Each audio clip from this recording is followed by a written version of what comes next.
It's a big thing going on around football right now. Myles Garrett is physically, physically and mentally upset that they can't win the game.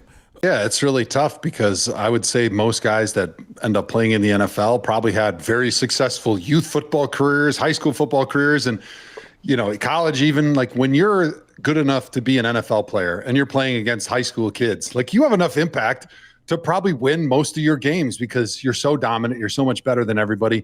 And so you become very accustomed to winning. And what that feels like, that becomes the standard and the norm. Then you come to the NFL, everybody's as good as you are, right? And so if you become a great player like a Myles Garrett, who is having, like last weekend, 5 sacks in a game, and you're still not winning, there's this feeling of a loss of control. There's this feeling of a little bit of depression, like, hey, I play this game to win. But at some point, I feel like the input that I'm putting into this team and into this game, there should be an output with success.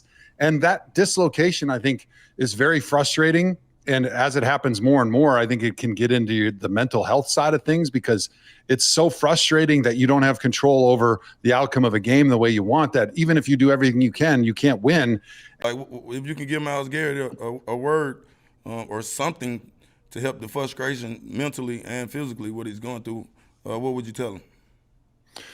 Well, I think one of the things that fans don't understand is, like, it's okay to be a guy that looks at your stats, because maybe that's what motivates you in the face of a very, very difficult season. And for Myles, like, I think it's good that he's caring about how many sacks he has and that it's important for him to look at how many TFLs he has, right? Because if he's only playing to win the game, if that's the only motivation and he doesn't look at anything else, well, they're losing a lot of games. And so how do you continue to have motivation to push yourself beyond what you think is possible if there's no little victories to be able to have on a Sunday? And so I think it's good for a guy like him who has those stats to play for those records, to play for those sacks that you want to get, right? Because that's what's individually going to motivate him to be as great as he possibly can. Because when I'm worrying only about myself and I put only things in my head that I can control on Sundays, that makes me the best version of myself, which gives my team the best chance to win that game, which that's what a great teammate is, right? Obviously, it's doing the things in the locker room and off the field and being a good dude.